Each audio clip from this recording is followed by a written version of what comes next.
नमस्ते बच्चों। क्या आप जानते हैं कि हर देश में कुछ लोक कथाएं होती हैं। लोक कथाएं यानी कि जो घर गांव में कहानियां एक दूसरे को सुनाई जाती हैं। ऐसी ही एक कहानी भारत की लोक कथाओं से ली गई है। इसका नाम है दरिद्र यानी कि गरीब ब्राह्मण, जिसको लिखा है सुबीर घोष जी और ऋचा बंसल जी ने। चलिए शुरू करते हैं अपनी बहुत प्यारी सी कहानी। दरिद्र ब्राह्मण। बहुत वर्ष पहले एक छोटे से गांव में एक गरीब मगर अच्छा ब्राह्मण रहता था। वो देवी माँ का परम भक्त था और नित्य ही दुर्गा जी के 108 नाम लिखे बिना अन्न जल कुछ भी ग्रहण नहीं करता था। यानी जब तक देवी जी के नाम 108 बार वो नहीं लिख लेता था, तब तक वो खाना पानी कुछ नहीं खाता था। संपन्न परिवारों में शादी ब्याह या फिर अंतिम संस्कार करवाना ही उसकी जीविका का एकमात्र साधन था। यानी वो अपना घर चलाने के लिए शादी ब्याह करवाता था और जब किसी की डेथ हो जाती थी तब भी सारे काम वही करवाता था। पर रोज तो गांव में ऐसा होता नहीं था।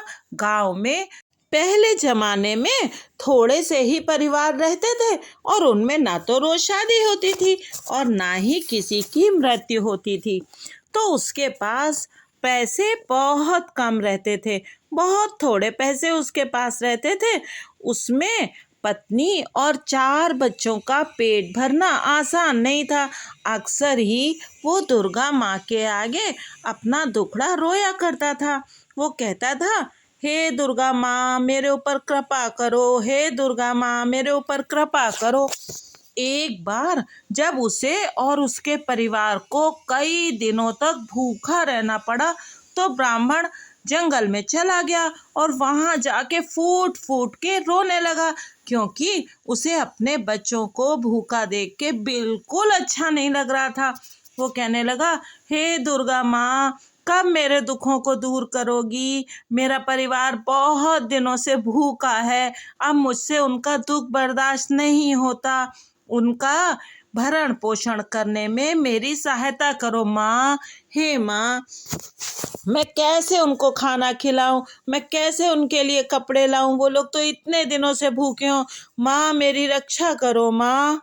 जब ब्राह्मण रो रो कर प्रार्थना कर रहा था तभी वहां दुर्गा मैया और भगवान शिव अपने भक्तों का कुशल क्षेम जानने के लिए विचरण कर रहे थे। यानी कि शंकर भगवान और पार्वती मैया अपने भक्तों का दुख दर्द देखने के लिए जंगल में घूम रहे थे। जब देवी जी ने ब्राह्मण के रोने की आवाज सुनी और भगवान शिव जी को उसका पूरा हाल सुनाया तो उन्होंने कहा, हे शंकर भगवान, हे कैलाशपति, कृपा करके इस ब्राह्मण को एक ऐसी हांडी दीजिए जिसमें मुदकी का अक्षुण भंडार हो। मुदकी यानी खील का चावल, यानी खील जो आप लोग दिवाली में खाते हो ना, वही वाली खील उसमें भरी रहे और चावल भरे रहे। तो आप एक ऐसा घड़ा दीजिए जिसमें कि ये हमेशा भरी रहे, कभी खत्म ना हो। तो भगवान शंकर ने तुरंत एक घड़ा भवानी जी के सामने रख दिया, यानी देवी जी को दे दिया।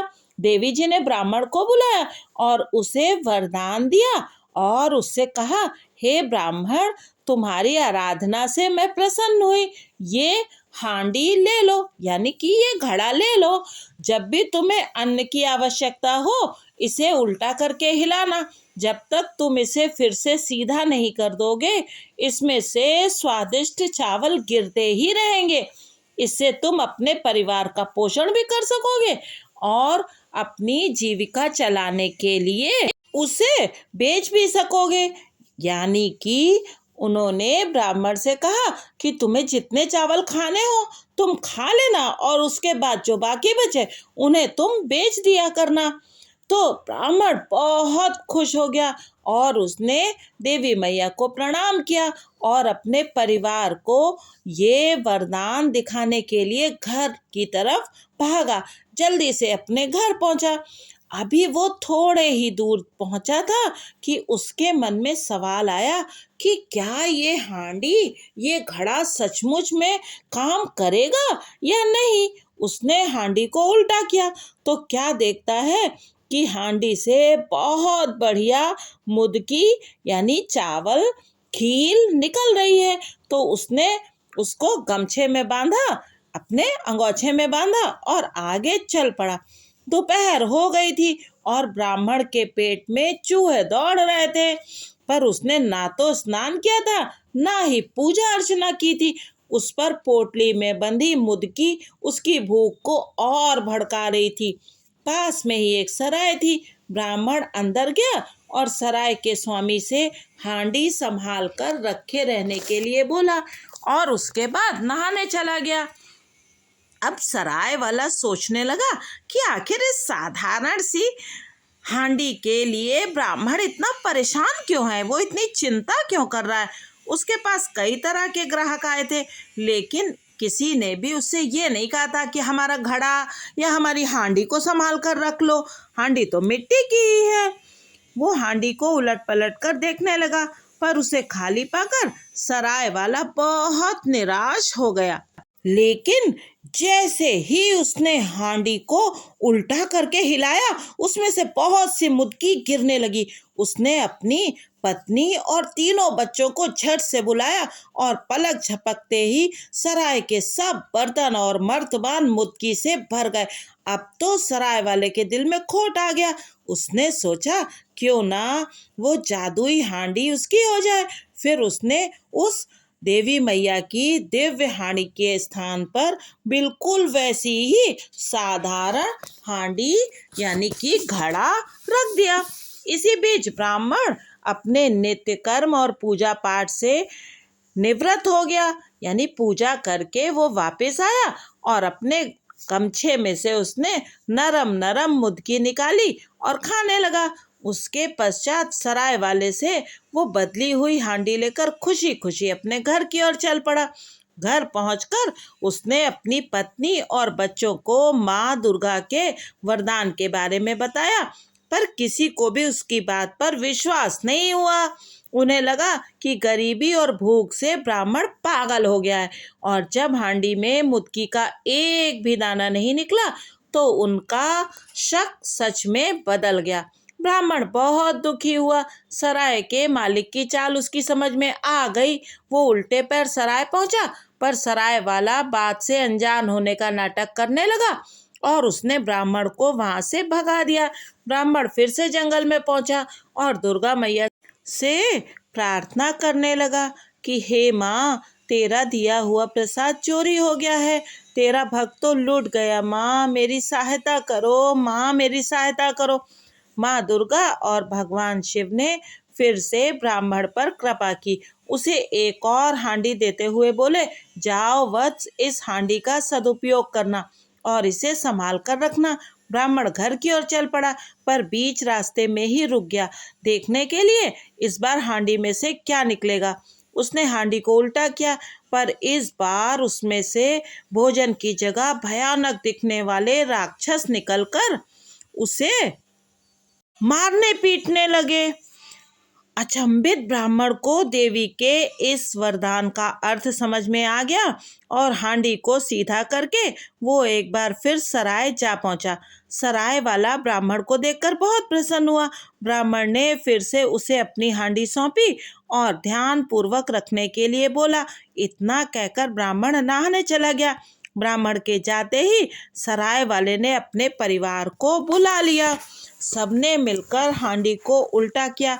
उन्हें आशा थी कि इस बार तो मिठाई निकलेगी, लेकिन जब मिठाई की जगह भयंकर राक्षसों ने उन्हें पीटना शुरू कर दिया तो उनकी सारी खुशी हवा हो गई।